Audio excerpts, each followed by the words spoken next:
Deixa a gente trabalhar, isso aí. Beijo, querido. Precisamos trabalhar. Precisamos trabalhar.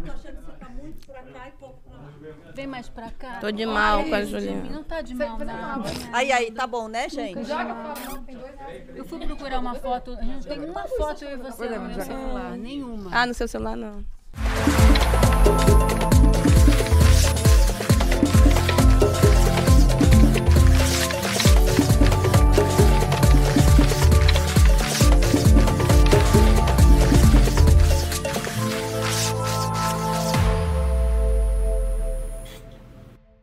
Olá! Sejam todos muito bem-vindos e bem-vindas, porque está no ar mais um Precisamos Conversar. Eu sou Juliana Baroni e este é o programa de debates feminino do ICL. Se você ainda não conhece a gente, estamos no ar todas as terças às 19 horas, com reprise nas quartas às 15. Você vai poder assistir também ao Precisamos Conversar no Spotify, que está disponível também em vídeo. Eu tenho aqui comigo uma bancada que só tem gente boa, belas e inteligentes. Elas são a Açucena, cantora, Márcia Tiburi, escritora, Nina Silva, especialista em tecnologia e finanças, e Sara Zara, nossa filósofa das redes. Beijo, Zambelli, beijo, Zambelli. Beijo, Zambelli, que fugiu. Vamos começar logo falando isso. Zambelli fugiu, disse que fugiu pra Europa, mas eu acho que ela tá na Barra. Eu acho que ela tá na Flórida. Foi buscar creme de pele com desconto. Aqui tá muito caro. Mas vamos lá, agora o assunto é sério. Precisamos conversar sobre Marina Silva. Eu queria começar dizendo que assistir aquelas cenas na Comissão de Infraestrutura do Senado foi uma experiência nojenta. Terrível mesmo. Aqueles homens, aqueles palhaços, né? Cujos salários nós que pagamos, atacando a ministra Marina Silva. Bom, vamos lá. Eu vou resumir muito bem resumida a história. Omar Aziz, do PSD, acusou Marina de divulgar dados falsos e, quando ela foi se defender, o microfone dela foi cortado. Em seguida, Marcos Rogério, do PL, diz que Marina não tem educação. Ela diz que não é submissa e ele fala para ela se colocar no seu lugar. Plínio Valério, do PSDB, pede a palavra só para destratá-la, dizendo que não a respeita como ministra. Marina exigiu um pedido de desculpas e ninguém pediu desculpas para Marina. Ela, então, muito corajosa, se retirou da sessão. Bom, vamos falar daquela cena antes de falar das questões ambientais, tá? Propriamente ditas. Márcia Tiburi, violência de tudo quanto é jeito, né? E acho que a sociedade brasileira já entendeu, a repercussão foi tremenda diante dessa violência, e a sociedade, então, já entendeu que se trata de misoginia, de violência política de gênero, dois termos que começaram a fazer parte do nosso vocabulário, digamos, muito recentemente. Mas a parte que mais me interessa, diante dessa consciência pública, é entender a tecnologia política dos homens. Então, primeiro que eles não fariam isso com um homem, então eles fizeram isso com uma mulher porque ela é mulher, e ela não pode se defender diante da misoginia sofrida, porque não existe nenhuma lei anti-misógina, não existe nenhuma lei que criminalize a misoginia, então a misoginia corre solta, né? E aí, eles usam essa tecnologia política que implica o discurso agressivo, grotesco, esse discurso que coloca a outra pessoa numa posição humilhada. Eles tentaram humilhar a Marina por diversos caminhos. Esse senador que falou da educação da ministra sabe muito bem quem é a ministra, sabe de onde ela veio, sabe que mulher que lutou pela educação, que teve acesso à escola muito tarde. Isso aí foi pesado. Aos 16 anos ela foi alfabetizada, né? Pois é. Então, isso já foi, assim, de um nível de perversão muito medonho. E, além de tudo, ele é um sujeito que a gente não tem... Aí passa para o outro lado, né? Que é ele tentar rebaixá-la dizendo, coloque-se no seu lugar. Mas você vai comparar a o currículo dela, a história dela, o lugar que ela ocupa no mundo e o lugar que ele ocupa, esse sujeito, quem é este Zé Mané, com todo respeito? Não, você sabe que quando eu comecei a ver esses nomes, eu na verdade, Marco Rogério, Paulo Valério, sei lá quem, eu não sabia quem era quem. A Marina, todas nós sabemos o currículo da Marina. Vocês sabem de uma coisa, só um detalhe que eu queria falar pra gente fazer circular justamente essa discussão. A Simone de Beauvoir, ela já falava, qualquer homem, por mais imbecil, miserável, pobre coitado, Zé Mané que seja na vida, por mais zero à esquerda que ele seja, ele sempre se acha na posição de humilhar uma mulher que é muito mais qualificada do que ele. Então, tem esse jogo da desqualificação também. E uma coisa que as nossas feministas pretas nos ensinaram, que é sobre a autoestima do homem branco. Sabe aquela, eu queria ter a autoestima de um homem branco, porque os caras não têm nada, mas eles têm autoestima. Uma autoestima delirante, né? Sim, a gente sobretudo precisa uma mulher negra. Esse ponto que eu queria trazer da questão da desqualificação, né, de uma pessoa negra perante a um Senado e um Congresso branco. Então, quando a gente fala quem são esses, não sei quem eles são a maioria que compõe o nosso Senado, a nossa Câmara. E é por isso que a gente tem esse tipo... E tem lei sim, gente. A violência política de gênero tem lei. Lei 14.192. Então, é crime sim, é um crime político. Só que nosso querido presidente, nossa querida primeira-dama pediram, né, tipo, se colocaram nas redes sociais como contra isso, mas cadê Ministério Público? Cadê alguém acionando contra essas pessoas? Então, não é simplesmente utilizar de desqualificação pessoal quando fala da educação da ministra, quando separa a ministra da mulher, fazendo ali uma desqualificação profissional, coisa que mulheres, pessoas negras, pessoas LGBTs enfrentam no mercado de trabalho como um todo e em todas as instituições de poder, e ainda está fazendo silenciamento, que é uma prática que dentro do mercado corporativo a gente conhece muito bem, né? Quando uma mulher está ali a falar, a colocar as suas ideias, a colocar a sua expertise, e aí simplesmente é silenciada. E nada mais estranho do que acontecer isso numa época em que Carla Zambelli, ela é julgada, condenada pelo STF há 10 anos, há 20 dias atrás, e consegue sair do país. Então, também há mulheres e mulheres no nosso país, né? Há mulheres e mulheres no tratamento. Eu acho que dificilmente nós teríamos uma Marina Silva. Se tivesse alguma vírgula no currículo dela, ela não teria voltado para o governo depois de 15 anos de afastada. Se tivesse uma manchinha... Isso é muito importante você falar, porque uma mulher, principalmente, sobretudo uma mulher negra, não tem o direito de errar, né? Não tem o direito de errar e é mesmo desqualificada e acham que só a gente também não concorda com ele, só isso tá bom.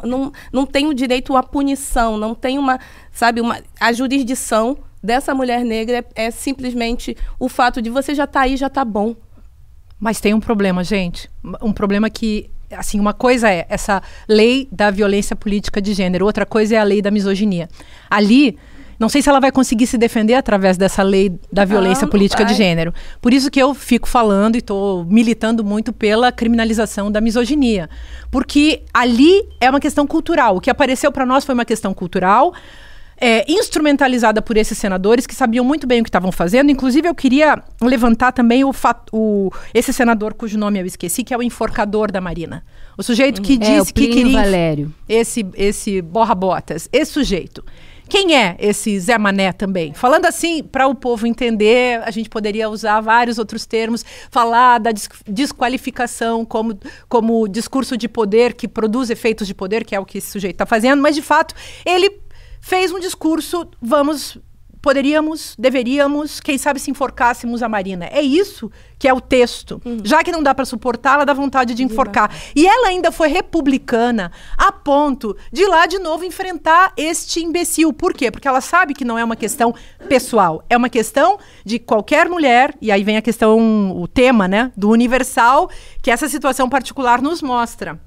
Ela foi atacada como qualquer uma é atacada. Ela foi interrompida, ela foi humilhada, ela foi... Toda a agenda machista, fascista, racista foi para cima dela, mas isso é o que acontece constantemente com as mulheres. Então, sim, violência política de gênero está na cena, mas a misoginia, que é um fato cultural, ainda está muito apagado, e é muito bom que isso tenha vindo à tona e que ela tenha se manifestado. E esse é um ponto também que eu não posso deixar de falar. A Marina, gente, só criou essa situação toda de defesa dela por parte do público porque ela sozinha, atacada por vários homens covardes, foi capaz de dizer: eu não sou uma mulher submissa. E aí, as mulheres se identificaram. Extraordinário. E a única pessoa que saiu em defesa no momento era uma mulher, Elisiane Gama. Que foi silenciada também. Ô, Sara, o tal do Marcos Rogério, você sabe que apareceu ali outro dia na internet, ele é legendário, né? Como diria Eduardo Moreira, cada enxadada uma minhoca.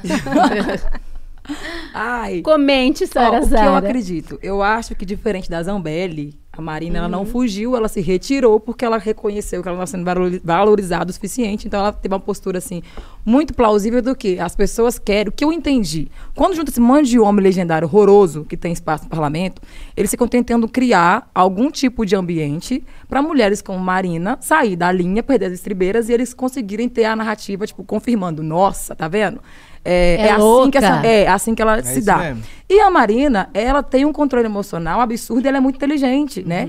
E ela ter levantado e ter saído com calma, porque, vamos supor, se fosse a Erika Hilton, por exemplo, tinha pegado faísca ali, né? E às vezes você dá motivo para outra pessoa, outro lado, debater com você, é o que ele precisa, né? E a Erika Hilton, quando ela vai para cima, ela vai, com fôlego e tudo, e a pessoa não tem nem tempo de responder. Eu acho que eles querem que a Marina faça a mesma coisa para ver se perde a vez, se faça algo fora do controle, mas ela não tem essa postura.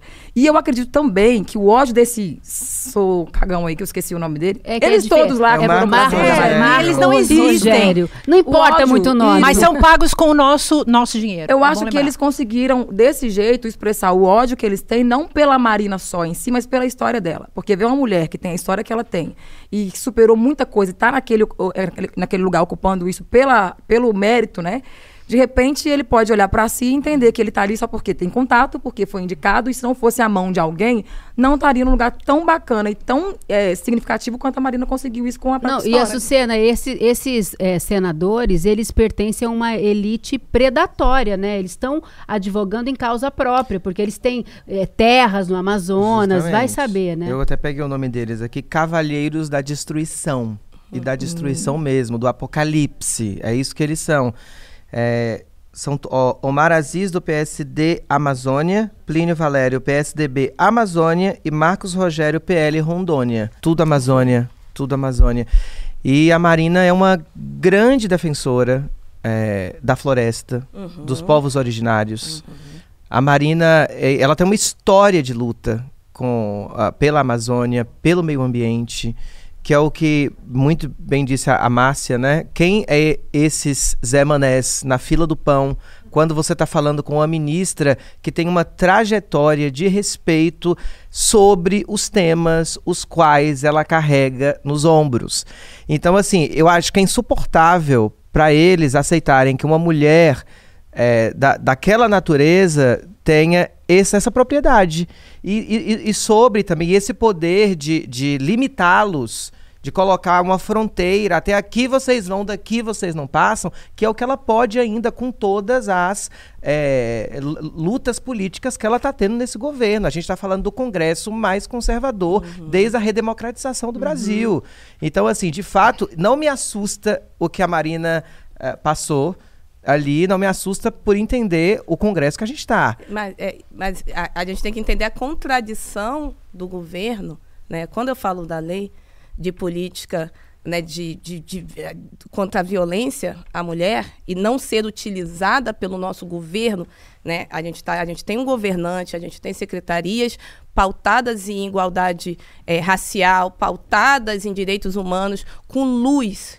O governo Lula trouxe luz a secretarias e ministérios voltados para o lugar, para a gente resgatar e combater as desigualdades sociais. A partir do momento que eu tenho um governo assim, eu preciso, sim, dentro do governo, se posicionar e lutar contra esse tipo de iniciativa, porque simplesmente estava sendo votada uma PL que passou e uma PL contra o país, contra a Amazônia. E quem tem a propriedade de defesa dessa PL é essa mulher negra, é a Marina Silva, é essa ministra. Justamente. Então, eles fazem propositalmente o silenciamento a ela, E ainda- fazem propositalmente... Não, em pleno ano da COP em pleno ano da 30, COP, e eu acho que vai se deram ser mal. pela primeira vez no Brasil, em novembro, em quer Belém dizer, do Pará. em Belém do... E se colocaram como aliados do governo. Mas a gente é aliado, ministra. Não, A gente- mas aí o que eles utilizam? Eles utilizam uma bancada, é uma bancada contra a Amazônia, é uma bancada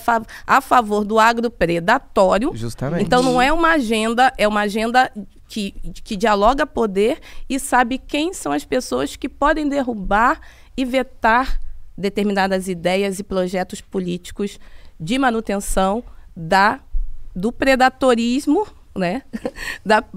da devastação.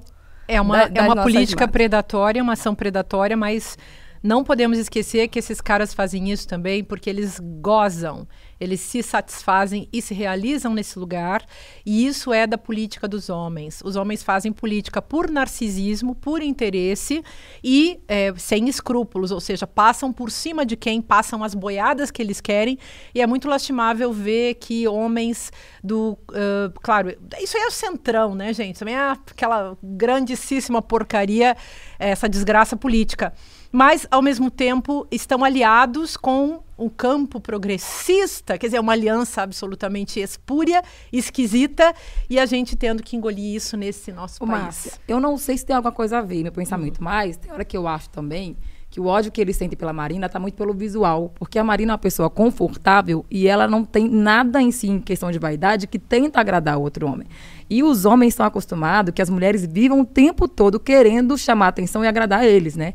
Aí chega a Marina, desde sempre, se mantendo firme e convicta no que ela acredita, passando beterraba no beiço no lugar de batom, né? Com a saia dela que não mostra nada de corpo, tipo, não tá tentando em momento nenhum, desde sempre, agradar os homens, porque a gente tem a mania de pelo menos precisar chegar com visual para conseguir o espaço depois, Aquele né? feminino de plástico, né? Isso, e ela nunca fez isso, nem agora, nem antigamente. Então, Ela acho é que isso representa autêntica. grande parte do ódio que eles sentem por ela também, eu acho. Eu acho, Ela é não sei. autêntica e tem um currículo, né, gente? Ela Ela tem foi agenda. deputada, Posso contar ela uma foi coisa? Projeto, senadora, agenda, ela foi isso. é a segunda Ela vez tem que ela é agenda. ministra. Ela é conhecida no mundo inteiro, né? Ela é uma das mulheres mais importantes e mais, assim, reconhecidas das 100 mais influentes do mundo, segundo a Time, essas coisas todas que entram na cena. Mas eu queria falar um pouco dessa coisa da perseguição às mulheres, porque eu acho que todas nós continuamos sendo tratadas como bruxas. E aí você falou desses signos do feminino que, na verdade, fazem uma espécie de camuflagem e protegem as mulheres, e é um território, assim, muito perigoso também, porque no lugar onde você se protege e você se manifesta como feminina, digamos, é onde você também você corre o risco de ser capturada. Então, tem esse jogo aí da caça. Eu fui uma vez sair de uma mesa, minha vida mudou depois disso. Eu saí de uma mesa, fui para uma entrevista, para resumir, fui numa entrevista, entraram os fascistas do MBL, eu saí na hora em que eu vi que era uma emboscada, os homens, nenhum deles tinha me avisado o que estava acontecendo, e quando eu fui surpreendida, eu fui embora. Minha vida virou um inferno no dia seguinte. Eu sofri campanhas de difamação que seguem até hoje. Até hoje eu sou processada pelo MBL. Constantemente eles fazem isso. E cada vez que eu dou uma entrevista e falo deles, eles vêm para cima de mim de novo. E eu acho que é uma coisa muito interessante isso. Certas mulheres, sobretudo certas mulheres, qualquer mulher, na verdade, que se manifeste, que tenha opinião própria, que não se submeta, que diga por caminhos retos, diretos ou indiretos, eu não sou uma mulher submissa, vai passar por esse tipo de perrengue. Virão essas hordas, esses caçadores de mulheres, que são aqueles que nos marcaram como bruxas, para tentar nos destruir. Então, nessas horas, a gente só tem um caminho, que é se juntar com as amigas, sabe? E conversar bastante. com as feministas. Mas, Conversar. ô Márcia, eu me lembro quando o João Willis, na época ele tinha mandato, convidou eu e minha banda pra gente fazer o hino nacional lá na Câmara. E eu lembro que foi eu e a Raquel, que era minha parceira de banda, e pra fila do cadastramento, pra entrar no... eram todos homens, assim. E tinha só um indígena, eu e ela trans, ela uma trans preta, e era uma fila de homens de terno, todos homens brancos, a maioria, assim. Eu falei, meu Deus, era assustador. Mas eu tô falando não só de quem comanda, de quem tá no poder. Eu tô falando de quem tá nas estruturas, de quem tá nas assessorias, de quem tá... impressionante como Brasília tem um gênero e tem uma cor. E isso fica muito significativo, porque na mesma semana que a Marina Silva sofre isso, a ministra Vera Lúcia Santana, ministra substituta do Tribunal Superior Eleitoral, que é uma ministra negra, foi impedida de entrar num evento da Advocacia Geral da União, onde se falaria de ética, e ela ia ministrar, ia debater, uma debatedora, uma convidada, e uma ministra é impedida de entrar no próprio evento, o qual ela foi convidada por ela ser uma mulher negra. Ela era convidada de honra. A grande convidada. É o fim da picada. E aconteceu... Então, assim, é a estrutura que a gente mantém no poder. Então, mulheres, a gente precisa repensar muito em quem a gente vota, em quem de fato a gente... e como a gente se organiza. Claro. Porque, assim, senão nós vamos ser silenciadas, impedidas de entrar nos espaços de poder, os quais nos pertencem, aliás, inclusive. Vamos parafrasear o velho e bom Marx. Mulheres do mundo, univos! Mulheres do Brasil, univos! Nós estamos aqui para isso, porque esses homens não estão nem aí para a Amazônia, não, viu? Então, e eles não são... Ninguém, perto da Marina, tá? A Marina é uma das maiores lideranças do mundo. Ela derrubou os níveis de desmatamento neste governo, que é muita coisa, tá? O fato é que a Marina tá isolada mesmo na bandeira ambiental, isso é muito perigoso. Então, força, Marina, nós estamos com você, tá? É isso. Bom, agora vamos ter que mudar de assunto, que já tá na hora, para um assunto mais leve. Desculpa o trocadilho péssimo, mas eu queria falar sobre magreza, tá? Na verdade, sobre a ditadura da magreza. De onde se começou a achar que o corpo bonito é o corpo magro? Às vezes até esquelético, né? Quando o assunto é perder peso, as pessoas fazem qualquer negócio, gente, arriscando a própria saúde, e é aí que eu quero chegar. Precisamos conversar sobre as canetas de emagrecimento. Chegou no Brasil o famoso Mounjaro, que é um parente novo do Ozempic, né? É um pouco mais tecnológico e muito mais caro. Não conhecia, você acredita? Nem eu. Então, eu fui pesquisar para o programa também. Quer dizer, eu não conhecia. Óbvio que minhas amigas já me falaram sobre Mounjaro, né? Mas a questão é o seguinte, vamos deixar claro, gente, que esse tipo de remédio é indicado para quem tem diabetes tipo 2 e obesidade, que é uma doença complexa. Não é para aquela pessoa que está com alguns quilinhos a mais na balança ou que se enxerga um pouco acima do peso, tá? Mas a pergunta é, por que um corpo acima do peso gera tanto incômodo, Açucena? Existe um padrão de beleza, né? E eu sempre lembro, né, que eu acho, por exemplo, a Gisele Bündchen, eu acho ela uma mulher muito bonita. O problema não é a Gisele Bündchen ser bonita, o problema é a beleza dela ser um padrão. Eu sempre costumo dizer isso. E o padrão de beleza, ele cria uma ideia de desejo, uma ideia de utopia, porque as pessoas são diferentes, os corpos são diferentes, as belezas são diferentes, ainda bem. E o padrão, ele cria um desejo de se alcançar um tipo de magreza, de beleza, de cabelo, de olhos. Só que as pessoas são diferentes. E a beleza do mundo é a diversidade. E, enfim, quem ganha com isso, Ju? Quem ganha com isso são as grandes farmacêuticas, as indústrias farmacêuticas. Quem ganham com isso? Uma indústria da moda também que se baseia na alta... Quando você industrializa demais, quando você fabrica demais, na alta produtividade. Então, a produção de lixo que vem disso é enorme, mas foda-se o planeta, foda-se o que a Marina Silva tá pregando e lutando por nós e pela Amazônia, porque isso não importa. Então, o padrão de beleza, ele prega sobre isso. Ele tá pouco se fudendo pra cabeça das mulheres, enfim, a gente tá buscando, às vezes, o inalcançável. E uma coisa que eu tenho pensado, até uma provocação para nós, que mesmo nós que temos uma tendência a desconstruir certos valores de padrão de beleza, somos extremamente bombardeadas e entramos em nossas contradições cotidianamente, independente do nível de construção e desconstrução e de crítica que temos a isso. Não, porque com certeza. vivemos em uma sociedade hiperimagética, hiperinformacional, que o tempo todo nos diz que o nosso corpo está errado. Quantas vezes eu não me olho no espelho e eu não duvido de uma certa beleza que existe em mim e às vezes eu não me acho bonita.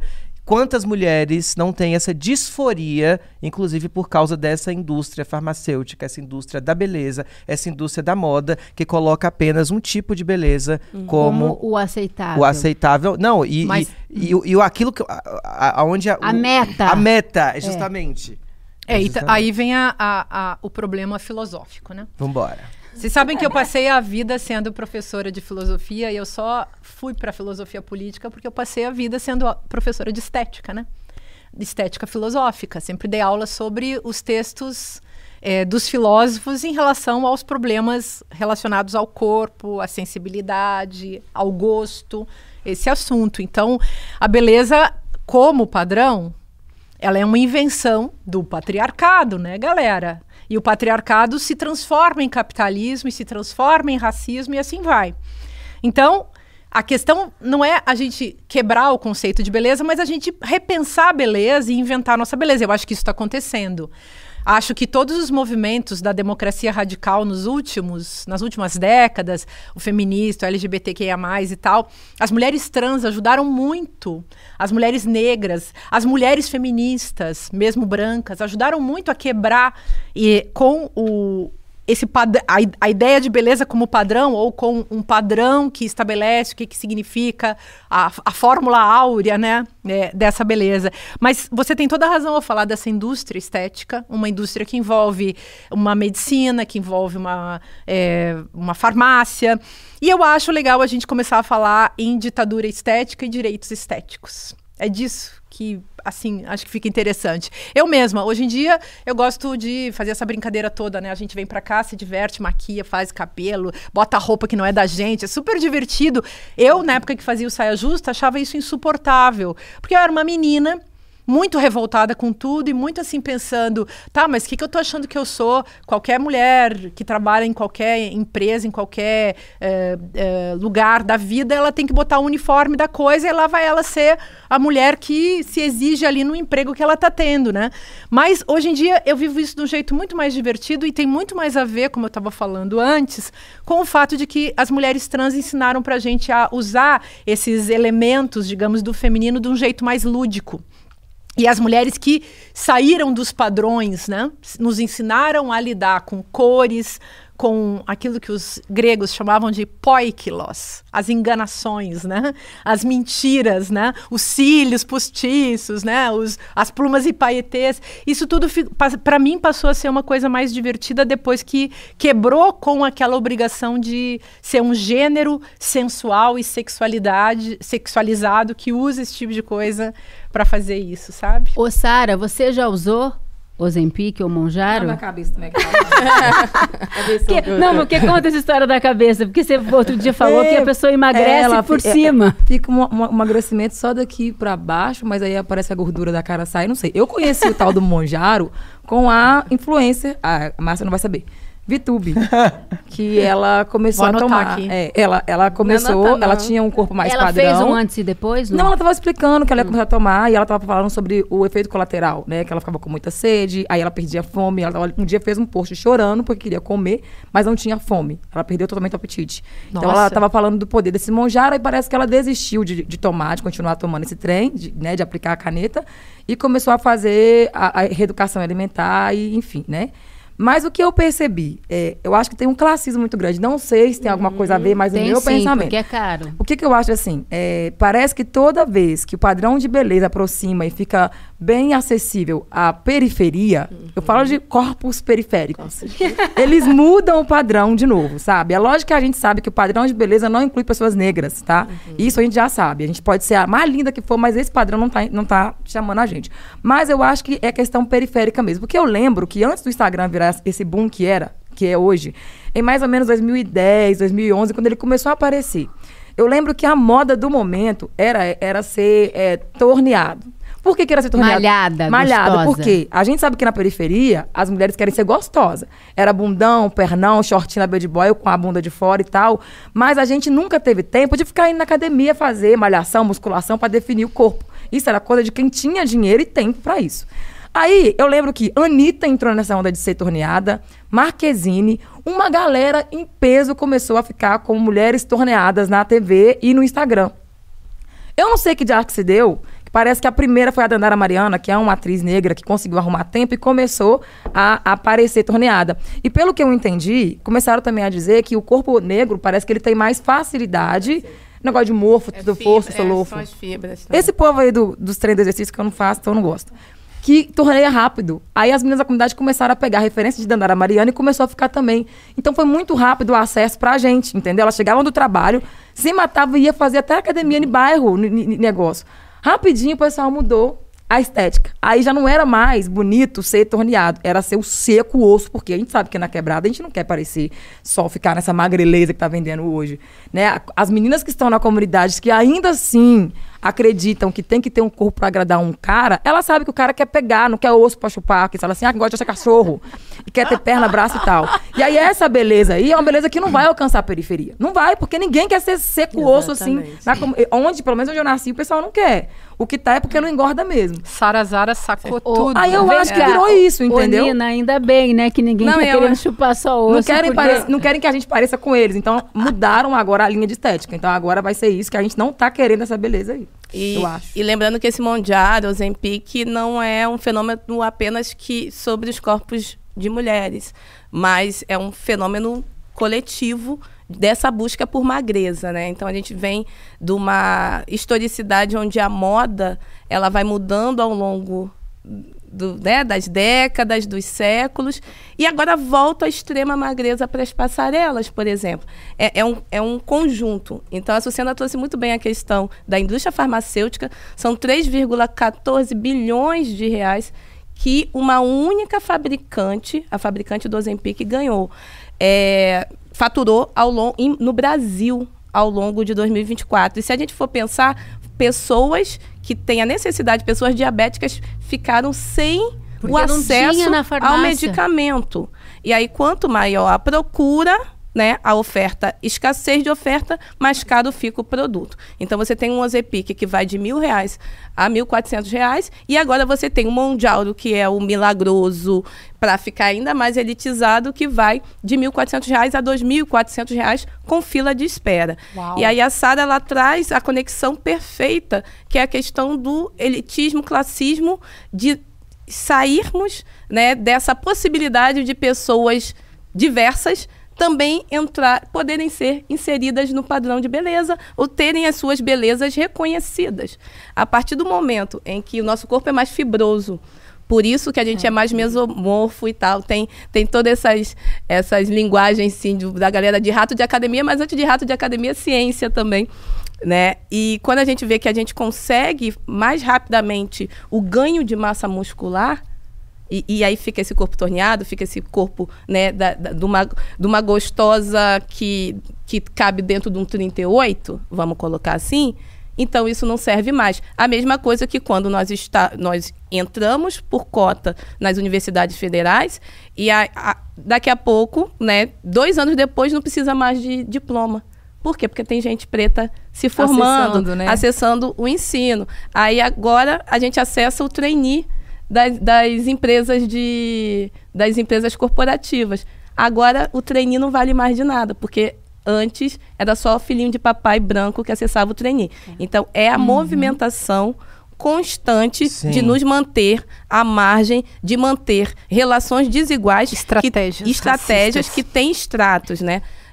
Tem um extrato racial, sim, porque o Brasil ele é pautado em raça primeiro para as suas desigualdades. Tem um extrato patriarcal e aí todas as outras interseccionalidades de classe, de LGBT, e aí ainda vem as gordofobias que vão, né, só botando ali um pouquinho mais de açúcar nessa coisa que não dá nem para tomar, né? É indigesto, essa bebida indigesta das desigualdades. Eu queria botar uma nota de rodapé. A Sucena depois vai falar depois de você. Vai, Márcia. Não, eu só queria colocar uma nota de rodapé, porque o que a Sara está falando, o que a Nina está falando, tem a ver com aquilo que em sociologia se chama distinção. E tem um título, tem um livro do Pierre Bourdieu que... na condição de professora, eu me sinto no direito de dar uma nota de rodapé, falar. gente. Leiam A Distinção, que é uma crítica, uma análise social do gosto. Então, como que se produz isso? Então, o branco humilhando o preto para poder se sentir melhor, o rico humilhando o pobre, e você pegou o mecanismo pelo outro caminho, você vai dizer, então tudo muda, vocês duas estão falando, né? Tudo muda quando os pretos chegam, então os mecanismos, as estratégias ligadas ao gosto, que na verdade são políticas e econômicas, elas se renovam para manter sempre essa mesma branquitude no seu lugar de privilégio, ponto, acabou. Perfeito.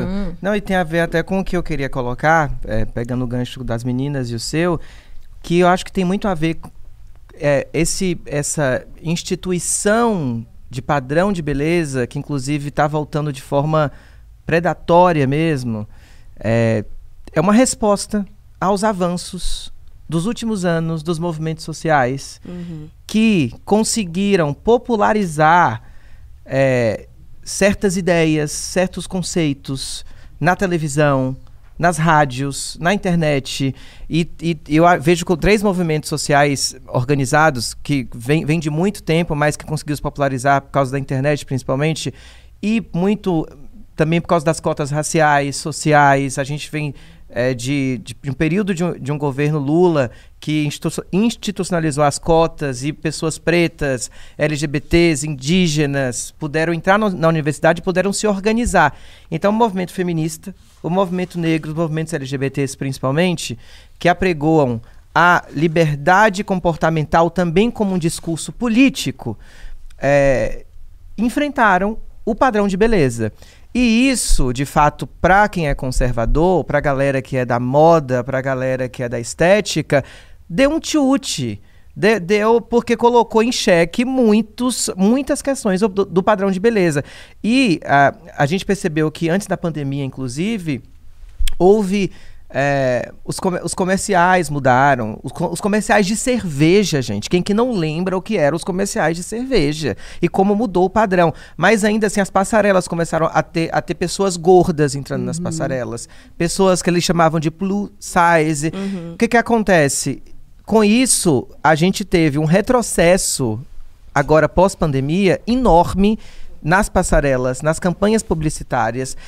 Inclusive, as campanhas publicitárias não estão apoiando a população LGBT como apoiavam pré-pandemia. Não sei porquê. Claro, é isso, resposta aos avanços, o que a gente chama de reacionarismo. A gente fala onda reacionária, não. Os reacionários sempre estiveram aqui. Exato. Fomos nós que ascendemos.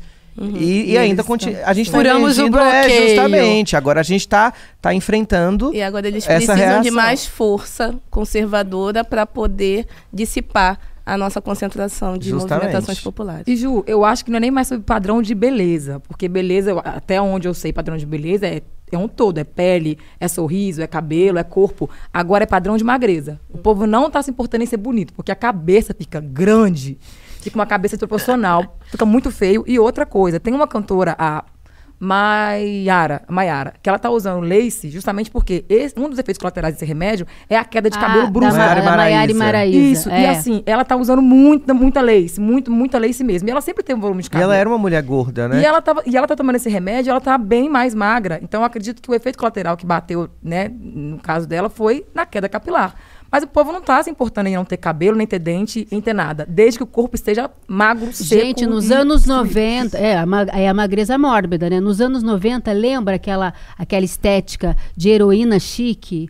Que as mulheres eram muito magras, Kate Moss, com olheiras pretas, a maquiagem era o olho preto. Saboneteira, aqui, assim, né? Aquela coisa. O bonito era ser doente, aquele corpo doente, né? Século XIX também, gente, tinha o culto do invalidismo, né? A mulher doente, sofrida com tuberculose, morrendo cedo. Morrendo por amor. Magra, e aí os caras ficavam apaixonados pela morta, é um negócio horroroso. Não, e lembrando que é isso, padrão de beleza é histórico, é algo histórico. Então, cada época vai inventar o seu padrão de beleza.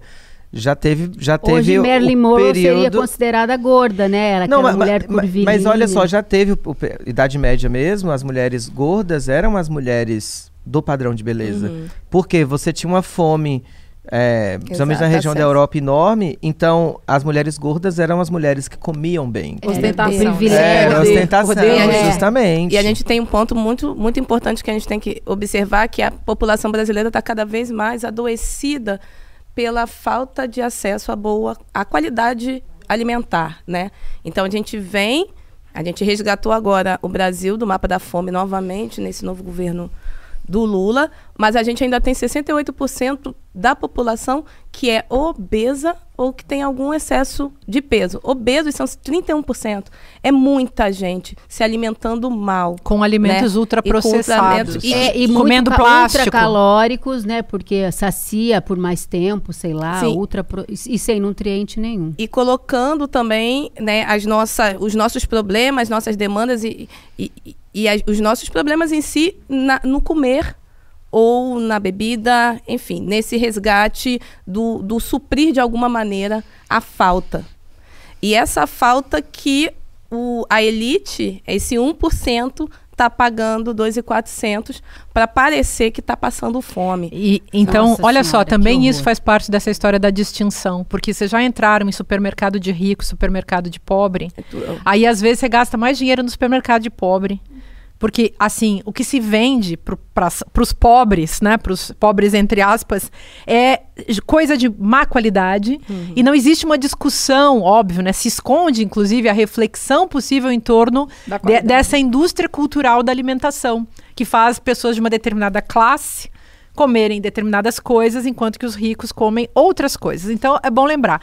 Mas a agricultura familiar está aí para a gente aprender, né, gente? A comida sem agrotóxico, né? A gente lutar por um Brasil sem agrotóxicos. O pobre come pelo volume. A gente não pensa na qualidade, a gente pensa na quantidade. Então, tipo, eu não vou comprar um arroz orgânico que vai durar 5 dias. Eu posso comprar um outro arroz que tem outra qualidade que vai durar 30. Porque eu penso no tanto que ele vai me servir. E não na minha saúde em si. A gente pensa para depois, né? A gente compra no saúde volume. Acaba vindo. Primeiro você tem que saciar, matar a sua fome. A saúde vem em segundo lugar. Então a gente não tem nem tempo de pensar na qualidade do produto. Eu preciso mudar de assunto, senão não dá tempo da gente. Porque agora é um assunto super importante também.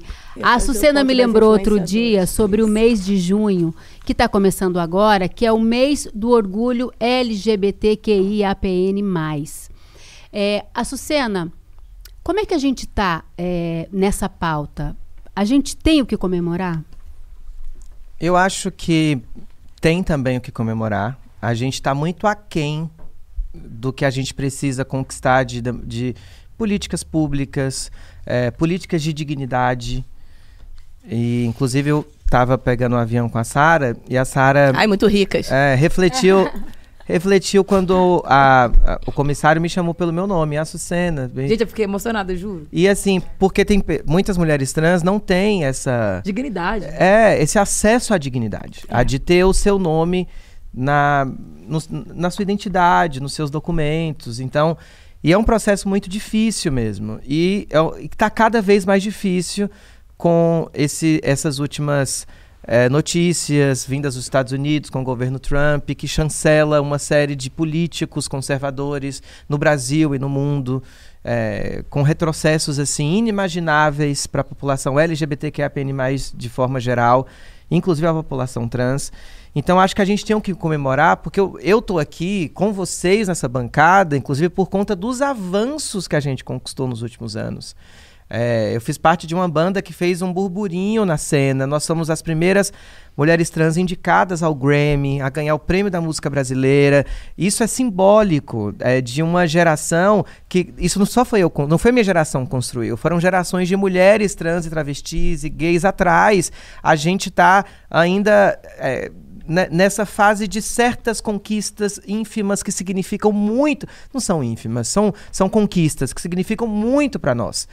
E, enfim, mas a gente precisa conversar muito sobre as nossas demandas políticas, sobre o Brasil que a gente está, sobre o mundo que a gente quer, sobre as nossas filhas que virão, os nossos filhos, os nossos netos que virão. Então é por isso que a gente precisa discutir o que é o mês do orgulho. Por que é orgulho? Porque aquilo que era vergonha, aquilo que era mácula, aquilo que era mancha, aquilo que eu escondia dentro do armário. Com o armário não é legal. O armário, ele é sombrio, ele é gelado, ele é cheio de monstros. Um armário não é legal. E eu não desejo pra ninguém o armário, pro filho de ninguém, pra filha de ninguém. Por isso que a gente chama de orgulho, porque você dá arromba a porta do armário por dentro e sai lindamente. E com muita beleza, com muito orgulho de ser quem se é.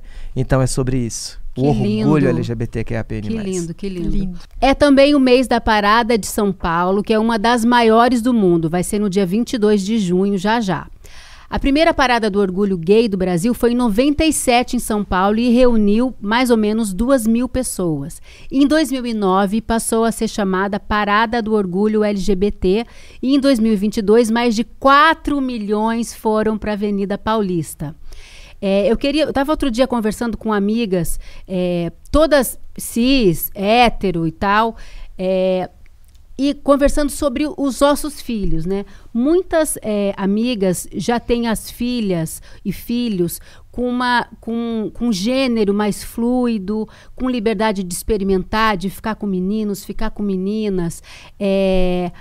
É muito mais liberdade, porque realmente se você nasce mulher, nasce homem, e você tem uma gama de possibilidades na vida, e se você não experimenta, se você não tem a vontade, a coragem de experimentar, como é que você vai se definir para sempre pelo olhar do outro? Porque a sociedade diz que você nasceu assim, você tá fadada a ser aquilo para o resto da vida. Eu acho que essa geração ela tá muito, muito mais livre, e eu acho que essas conquistas elas têm que ser comemoradas, né, Sara? Então, eu acho que antigamente vivia muito limitado nas coisas, né? Eu me descobri uma pessoa pan no susto, né? Porque até então eu achava que eu era hétero, aí depois... E pan significa o quê, Sara? Se lasca com todo mundo. Não, o pan é a pessoa que resumo ótimo. Porque eu só me lasquei, gente. Mas assim, é a pessoa que... acho que sinceramente ela gosta de alma, sabe? Independente do corpo que tiver, a alma dentro, se a gente gostou, se identificou, sabe? Teve o cruzamento de pensamentos ali e a gente se encara. Eu achava que eu era hétero porque eu sou filha de pastor, né? Então, o meu limite de gostar de alguém, conhecer outra pessoa nesse sentido afetivo, tinha que ser masculino. Eu aprendi que tinha que ser masculino. Quando eu vim morar em São Paulo e eu fiquei com uma moça a primeira vez, aí eu entendi que eu estava pecando. Eu estava pecando só sendo bi. Falei, não, tô pecando sendo bi. E aí, uma vez eu conheci uma mulher... Pecando sendo bi é ótimo. Eu conheci uma mulher e quando a gente foi pros finalmente, que eu descobri que ela era uma travesti. Aí eu falei, caralho, tripliquei meu pecado. Agora o negócio fudeu porque foi para um outro lugar e eu fiquei achando estranho. Mas aí eu gostei da pessoa. Além de eu gostar da experiência física, porque tinha peito, peru e tinha feminilidade no corpo só. Também tinha a questão da conexão, que a gente se conectou muito. Aí eu falei, cara, realmente eu gosto de pessoas. Não tem o que eu fazer. Ai, que ótimo isso. E aí, nossa, que libertador, pra mim né? foi muito bom. Chegar num momento isso. em que... Aí eu pensei, bem, se for pecado ou não, porque uma coisa que eu aprendi, eu não vou pro inferno, e eu falo sempre com todo mundo que é desse negócio. Eu não vou pro inferno por ser uma pan. Eu vou se for uma pan ordinária. Se for uma pessoa pan que tira a paz do outro, que deseja mal pro outro, aí isso sim. Exatamente. Caso contrário, não tem inferno pra gênero. O capeta não liga pra essas coisas, não. Ele é o menos homofóbico possível, né? Mas assim, uma coisa que eu aprendi com essa questão, que eu acho que hoje a gente tem o poder de se impor mais, primeiro com a família, porque todo mundo fala, Sara, seu pai é pastor. Eu tenho dó dele porque ele é pastor, e ele sempre falava assim, ai, Deus me deu 2 genros e uma nora, porque são 2 meninas e um rapaz. Meu irmão, viado, Eu, toda coisada, e a minha irmã um peixe, né? Eu falei, não, vai chegar as duas, né? Os dois genros, só não sabe se como. Mas uma coisa que eu deixei bem clara até pra minha filha, né? Assim, a questão de assumir gay, assumir LGBT, eu acho que daqui uns 4, 5 anos, talvez, isso seja ultrapassado, né? Porque eu nunca falei com a minha família que eu sou pan. Eu falei, eu vou apresentar o meu amor. Eu não levei ninguém na minha casa, para meus pais, porque eu não amei alguém o suficiente ainda para levar. Mas aí, eles vão conhecer quem eu amo. Depende, se for homem vai ser meu marido. Se for, Deus abençoe, né? Assim, não, mas que se venha, for homem, que seja meu marido. Se for uma mulher trans, que seja uma mulher trans, mas que seja a pessoa que eu amar. E eles vão ter que entender isso ou não. Mas aí é uma escolha minha, né? E eu deixei bem claro para Ana Brisa que a escolha afetiva dela só compete a mim quando oferecer algum risco à integridade.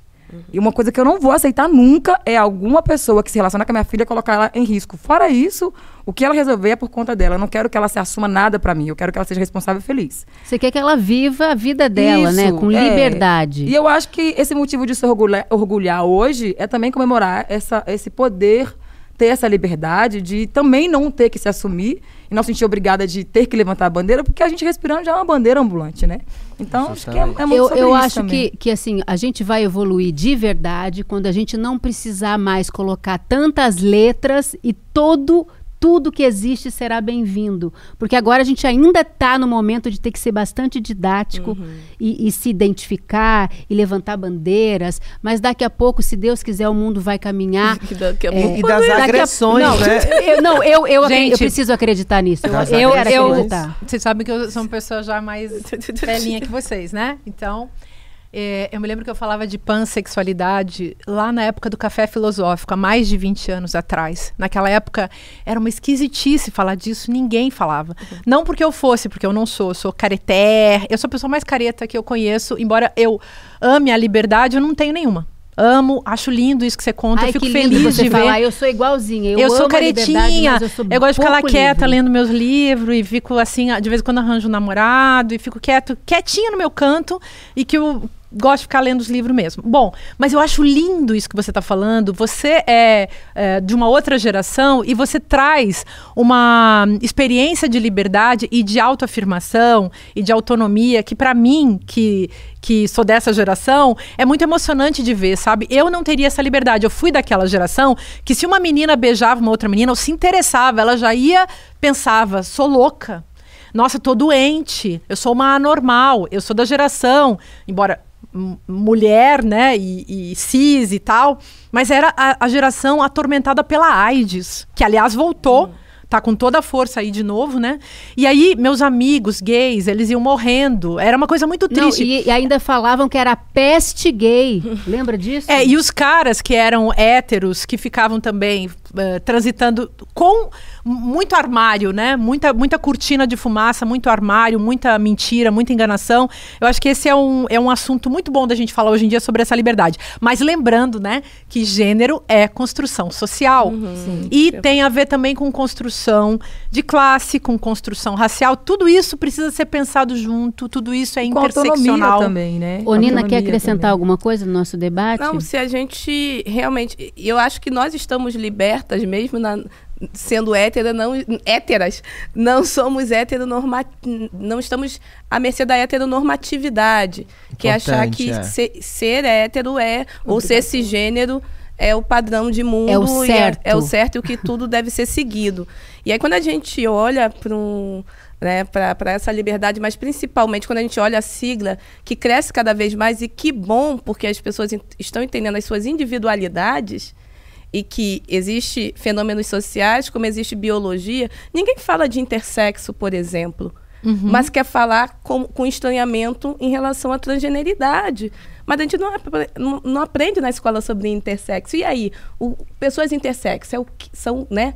É o quê? É o fenótipo? É a genitália? Isso não nos é colocado, porque o conhecimento, ele não nos é... Ele é muito caro, né? Então, ele não é democratizado. E aí, quando a gente vê uma população LGBT, 4 milhões na rua, batendo leque sim, porque a gente, né, que tem que fazer ventania, e mais do que isso, consumindo de uma maneira incrível, movimentando a economia do país de uma maneira muito muito positiva. A gente tem aí mais de 460 bilhões de reais que são movimentados na economia todo ano por pessoas LGBTs, as que saíram do armário, né?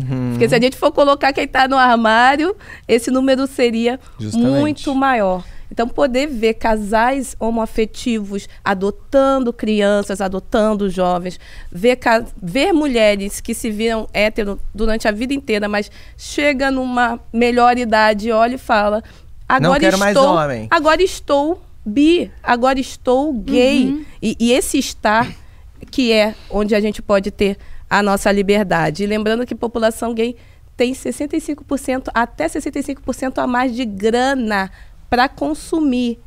Então, o dito Pink Money... Tem o que, Nina? Então, um casal gay e um casal hétero. Ah, o casal, porque eu tô sozinha, não tem esse dinheiro aí pra gastar. Não, um casal gay e um casal hétero. Cadê a minha parte? A gente vê que existe uma disposição desse casal, até mesmo de renda, na maioria das vezes, de ter uma renda ali mais planejada. Porque até mesmo para esse casal se planejar, é muita coisa em jogo, né? Então tem que estar tudo muito planejado, a famíliazinha planejada, sabe? Então tem-se também esse lugar de que é mercado hoje e como que a gente utiliza esse mercado para benefícios da própria comunidade e não para benefícios do mercado que a gente conhece do sistema, que sempre colocou os grupos à margem. Então, a movimentação que a gente fala de Pink Money, a movimentação também de Black Money e tudo mais, é para a gente movimentar essa grana que a gente começa a ver que a gente pode ter e tem sim, mas em benefício aos nossos valores, aos nossos propósitos, aos nossos produtos e negócios. Então, a gente precisa de mais gente preta, mais gente preta gay, mais gente preta trans, né, em todos os espaços. Gente, foi muito bom o nosso papo de hoje, nós vamos ter que encerrar. Eu quero aproveitar e falar para você, se você ainda não se inscreveu no nosso canal, no nosso link de WhatsApp, faça isso agora, tá? É icl.com.br/precisamos conversar. Lá você vai receber o link quando a gente entrar no ar, conteúdos exclusivos. E olha, esse papo que a gente começou aqui hoje é um papo para muitos e muitos programas. Nossa, a gente nem falou de escala Kinsey ainda. Ainda não, mas a gente vai falar. Mas eu queria que a Sucena, para comemorar esse mês de junho inteiro, que é o mês do orgulho LGBTQIAPN+, que ela cantasse uma música em comemoração a esse mês e contasse um pouco da história da música que você escolheu para cantar pra gente. É uma canção de um grande carioca, o Luiz Melodia, que fez essa canção para uma travesti preta que ele conheceu. E é uma canção que se tornou muito famosa na década de 70 no Brasil, chamada Pérola Negra, que é lindíssima. Olha só a mensagem. Eu acho que vou falar menos e vou fazer para a gente acabar louvando esse início, esse mês da colheita, esse mês da fartura, esse mês da alegria, que é junho. Vambora. Tente passar pelo que estou passando, tente apagar esse teu novo engano, tente me amar, pois estou te amando. Baby, te amo, nem sei se te amo. Tente usar a roupa que estou usando, tente esquecer em que ano estamos. Arranja algum sangue, escreva num pano. Pérola negra, te amo, te amo. Tente entender tudo mais sobre o sexo. Peça meu livro, querendo te empresto. Arranja algum sangue, escreva num pano. Pérola negra, te amo, te amo. Maravilhosa, Sucena! Um beijo! Até semana que vem. Gente, fechamos com chave de ouro. Esse mais tem que virar toque de celular. E que o orgulho seja o ano inteiro, né? R$1,5 milhão de reais. Esse é o investimento que o ICL vai fazer em projetos de impacto. Mais de 1.000 empresas do país inteiro entraram na disputa para ter seus negócios transformados. Mas só 7 empresas vão ser escolhidas. 4 empresas recebem R$125 mil, 2 empresas recebem R$250 mil e uma empresa vai receber um investimento de R$500 mil. Não é matemática, não é cálculo. É conhecimento do seu negócio, porque cada negócio é um negócio. Uma coisa que venda bem e que o consumidor queira comprar. Tantas frentes no negócio. Em qual focar? Muito orgulhoso disso que a gente está construindo junto, sabe? Isso tudo é muito especial. Quanto mais você fica nervoso, mais você trava o seu cérebro. Explorar um pouco nessa visão de marketing digital. E eles vão decidir se cada empreendedor passa ou não passa para a próxima fase. Tem gente que não sabe o buraco que tá. Eu queria lembrar que empreender é coisa séria, investir é coisa séria. É um momento difícil, mas o jogo precisa seguir.